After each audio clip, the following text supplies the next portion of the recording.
আছো তোমরা সবাই? আশা করছি তোমরা সবাই খুবই ভালো আছো আর আমিও খুব ভালো আছি। সবাইকে গুড মর্নিং। এখন বাজে ঘড়ির কাঁটায় 8টা। তো আরও একটা নতুন সকাল, আরও একটা নতুন ব্লগ নিয়ে তোমাদের সামনে চলে এলাম। আশা করছি তোমাদের খুব ভালো লাগবে। তো তোমরা ভিডিওটা ফুল দেখো, কেউ অর্ধেক দেখে বেরিয়ে যেও না। তোমাদের খুব ভালো লাগবে, তোমরা সঙ্গে থাকো, আমার পাশে থাকো, তাহলে আমার কনফিডেন্স বেড়ে যাবে, তাই না? তো চলো সঙ্গে থাকো। তো বন্ধুরা দেখো, আজকে হচ্ছে গুরু পূর্ণিমা, তাই জন্য গুরুর কাছে প্রদীপ জ্বালিয়ে দিয়েছি বা বাতি জ্বালিয়ে দিয়েছি। তো দেখো আমরা হচ্ছে এই যে ঠাকুর দেখতে পাচ্ছ তোমরা, এনাদেরই দীক্ষিত।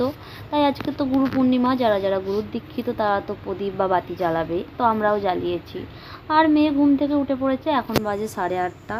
তো ঘুম থেকে উঠে পড়েছে, মেয়ের মাথাটা ভালো করে আঁচড়ে দিচ্ছি। তো মেয়ে ঘুমালে ওর চুলগুলো বড্ড অদ্ভুত হয়ে যায়, তো সব খোঁচা খোঁচা হয়ে যায়, তাই ভালো করে মাথাটা আঁচড়ে ক্লিপ দিয়ে দেবো মাথার মধ্যে। তারপরে মেয়েকে ব্রাশ দেবো, মেয়ে ব্রাশ করবে। আর তারপরে আমাদের পাশের বাড়ি একটা কাকিমাদের বাড়িতে আজকে সত্যনারায়ণ পুজো আছে। তো ওর ঠাকুমাকে বলেছিল কালকে একটু জোগাড় করে দেওয়ার জন্য। তো ঠাকুমা চলে গেছে সকাল সকাল, ঘরের পুজো টুজো সেরে চান টান সেরে চলে গেছে পাশের বাড়িতে।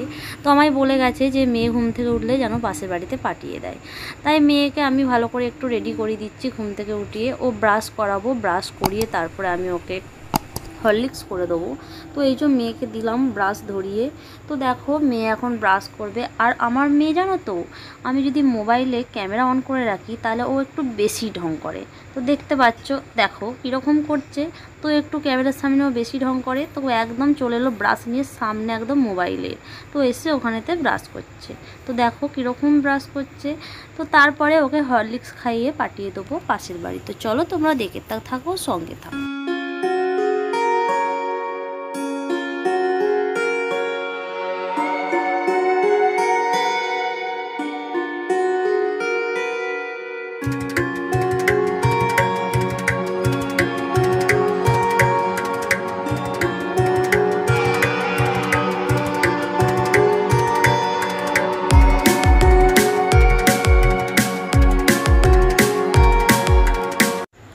তো বন্ধুরা, মেয়ে ব্রাশ করে চলে গেল ঠাকুমার বিছানাতে, একটুখানি বসে আমাকে বললো মা আমাকে একটু মোবাইলটা দাও, আমি দেখতে দেখতে হরলিক্সটা খেয়ে নিই, তারপরে আমি যাব। তো মেয়েকে হরলিক্স করে মেয়েকে খেতে দিয়ে চলে এলাম। আর এখানে আমি একটু আলু চচ্চড়ি বানিয়ে নেবো, নিরামিষ আলু চচ্চড়ি, আর পরোটা করে দেবো আমার শাশুড়িকে। তো আমার শাশুড়ি গুরু পূর্ণিমা করেছে, তার জন্য আমি এখানে আলু চচ্চড়িটা সকালবেলা নিরামিষ বানিয়ে নেবো বলে কাটতে বসে পড়েছি। আর সাইডে আমাদের ভাত বসিয়ে দিয়েছি, কারণ ভাতে তো আর পেঁয়াজ রসুন নেই, তার জন্য। আর এখানে আমাদের দেখো ভাত ফুটেও গেছে, এক সাইডে ভাতটা হচ্ছে আর এক সাইডে আমি ভালো করে মুছে আলুর চচ্চড়িটা প্রেসারে করে নেবো। তো দেখো আমার ভাত একদমই ফুটে গেছে, ভালো হয়েছে, তাড়াতাড়ি ভাতটা হয়ে গেছে, কারণ মেয়ে তো আমার একটু তাড়াতাড়ি খায়, তার জন্য। তো এখানে দেখো সব সবজি নিয়ে এসে এখানে ঢেলে রেখেছি। তো আমার শ্বশুরমশাই সব সবজি নিয়ে চলে এসেছে বাজার থেকে সকাল সকাল। তো আমি এখন সবজিগুলো গোছাবো, তাই এখানে ঢেলে রাখলাম। আর আমি তাড়াতাড়ি করে আলুটা আগে কেটে নিয়ে চচ্চড়িটা বানাবো, কারণ তারপরে আমাদের রান্না হবে। আমাদের রান্নাতে একটু আদা রসুন পেঁয়াজ পড়বে, তাহলে তো ঠেকাঠেকি হয়ে যাবে। তার জন্য আমি আগে তাড়াতাড়ি আলু চচ্চড়িটা বানিয়ে নিচ্ছি মায়ের জন্য। বানিয়ে নিয়ে আমি আলাদা করে চাপা দিয়ে রাখবো, তারপরে আমি আমাদের রান্নাতে হাত দেবো। আর আমার ভাতটা হয়ে গেলে এক সাইডটা মুছে নিয়ে নামিয়ে নেবো, তাহলেই হয়ে যাবে। তো তারপরে আমি তো আমাদের যে তরকারি হবে সেগুলোতে হাত দিতে হবে। তো আজকে আমার রান্না হবে, আমাদের হচ্ছে কাটাপোনা মাছ দিয়ে পটল দিয়ে আলু দিয়ে ঝোল করবো। নোটে শাক, সাদা নোটে শাক এনেছে বাপি, সাদা নোটে শাকের ভাজা, আর একটু গাঢ় গাঢ় করে ডাল করব। মেয়ের জন্য একটু সবজি ডাল করব, এক পিস মাছ ভাজা রাখবো। আর ফ্রিজের মধ্যে আমের চাটনি আছে, ব্যাস এতেই হয়ে যাবে। তো চলো তোমরা সঙ্গে থাকো, ব্লগটা দেখতে থাকো, তোমাদের খুব ভালো লাগবে।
তো বন্ধুরা দেখো, দুটো কড়াতে বসিয়ে দিয়েছি রান্না। একদিকে মাছ হচ্ছে ভাজা, আর একদিকে পটলটা ভেজে নিচ্ছি, যে কষা করব বলে পটল আলু মাছ দিয়ে। তো দেখো দুটো কড়াই করছি বলে তাড়াতাড়ি হয়ে যাচ্ছে। তো এখানে দেখো পটল আলুটা কষিয়ে নিচ্ছি ভালো করে, মাছ দিয়ে ঝোল বানাবো বলে। আর এদিকে আমার শাশুড়ি মা আর মেয়ে চলে এসেছে পাশের বাড়ি থেকে, পুজো হয়ে গেছে ওদের। তো এসে মেয়ের এখন জোর খিদে পেয়ে গেছে, এখন বাজে 10টা। তো মেয়েকে তাই জন্যই ঠাকুমা খাইয়ে দিচ্ছে, আর আমি এদিকে রান্নাতে আছি। তো আমারও খিদে পেয়েছে, আমিও দুটো টিফিন খেয়ে নিলাম। তো আমিও দুটো ভাত খেয়ে নিলাম। তো আমি টিফিনেতে আমি ভাতই খাই, আমি অন্য কিছু খাই না, মুড়িটা খাই না, আমি একদমই মুড়ি পছন্দ করি না। তো সন্ধ্যের দিকে যদিও বা দুটো মুড়ি খাই, কিন্তু আমি সকালের দিকে আমি ভাতটাই খাই। তো দেখো চান টান সেরে চলে এসেছি একদম, এখন বাজে 1:30টা।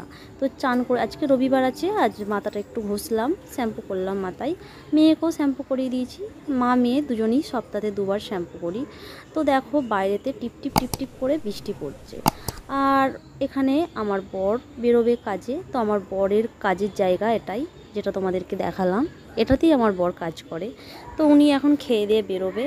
আর ওয়েদারটা বেশ ঝিমঝিমে, মনে হচ্ছে বৃষ্টি জোরেই নামতে পারে। তো মেয়েকে চান টান সারিয়ে একদম বসিয়ে দিলাম পড়তে। তো এক্সামের জন্য রেডি হতে হবে, আগস্টে পরীক্ষা। তো মেয়েকে কিছুক্ষণ পড়িয়ে নেবো, পড়িয়ে নিয়ে তারপরে দুপুরের খাওয়াতে চলে যাব। তো তারপরে আবার মেয়ের আজকে ড্রয়িং ক্লাস আছে। আর মেয়েকে তারপরে ঘুম পাড়িয়ে দিয়ে আমারও কিছু কাজ আছে, ভিডিও এডিটিং করতে হবে। তো চলো তোমরা সঙ্গে থাকো, দেখতে থাকো ব্লগটা। তো বন্ধুরা দেখো, এখন বাজে 1টা, আর মেয়েকে একটুখানি পড়তে বসিয়ে নিয়েছি। তো তোমাদেরকে তো বললাম আমার মেয়ের এক্সাম আছে আগের ভিডিওতে। তো মেয়ের এই সামনে আর আগস্টের এক্সাম আছে, তাই মেয়েকে এখন ভালো করে পড়াতে হবে। তো তার সাথে সাথে ভিডিওটাও ভালো করে করতে হবে, তাই না? তো তোমাদের জন্য ভিডিওটা প্রতিদিন আমাকে কন্টিনিউ করতে হবে, আবার মেয়েকে পড়াতে হবে এক্সামের জন্য। আমার মাথার ওপরে এখন অনেক চাপ। তো চলো তোমরা পাশে থাকো, ব্লগটা দেখতে থাকো আর সঙ্গে থাকো।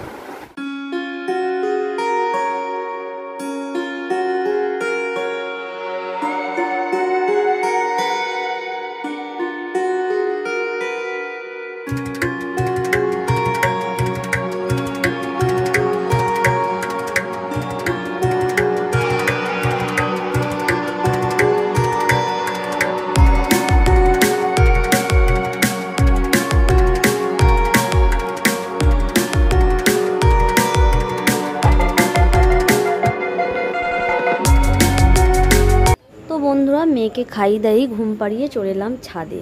তা দেখো এখানে ওয়েদারটা কত সুন্দর, আর হাওয়া দিচ্ছে খুব সুন্দর, আর বৃষ্টিও পড়ছে পিট পিট করে। তো মেঘটা খুব ধরো ধরো ভাব, মনে হচ্ছে জামা কাপড়গুলো তুলতে হবে মায়ের। আর মনে হচ্ছে এক্ষুনি বৃষ্টি নামবে বলে। তো আমি ওয়েট করছি কখন বৃষ্টি নামবে, কারণ ঠান্ডায় ঠান্ডায় তাহলে ভিডিও এডিটিং করতে খুব ভালো লাগবে। কারণ আমি এখানেই বসে বসে ভিডিও এডিটিং করি, এখানে সেরকম সাউন্ড আসে না, আমি ভয়েস রেকর্ডটাও ভালোভাবে করতে পারি। তো দেখো বন্ধুরা, বলতে বলতেই পিট পিট করে বৃষ্টি নেমে গেছে অলরেডি, তোমরা দেখতে পাচ্ছ একদম পিট পিট করে বৃষ্টি পড়ছে। তো পিট পিট করে পড়তে পড়তেই জোরে জোরে পড়তে আরম্ভ করে দিয়েছে। তো আমার তো খুবই ভালো লাগছে, এরকম বৃষ্টি পড়লে বৃষ্টির ওয়েদারে ঘরে বসে বসে বৃষ্টির মজাটা ভালো লাগে। তো তার জন্য আমি বসে বসে এখানে একটা ভিডিও এডিটিং করছি ঠান্ডার মধ্যে। আর আমি চলে গেলাম আমাদের যে নেড়ো গুঁড়োর প্যাকেট ঠোঙাটা আনতে। তো ভুলেই গিয়েছিলাম নেড়ো গুঁড়োর ঠোঙাটা আনতে, তো তাই জন্যই আবার জলের মধ্যে ছুটতে যেতে হলো ওই নেড়ো গুঁড়োর ঠোঙাটা নিয়ে আসতে।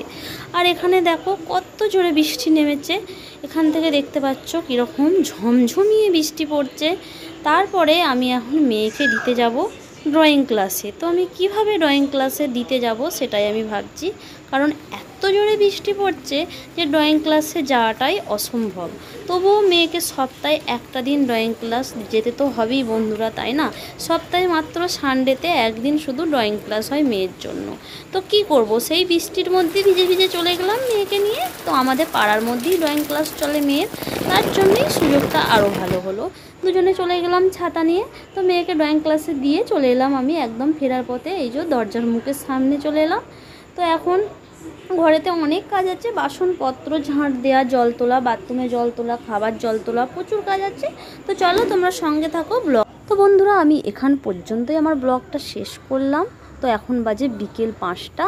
তো দেখা হবে আবার পরের ব্লগে। আর সবাই ভালো থেকো, সুস্থ থেকো, টাটা, গুড ইভিনিং। তো চলো।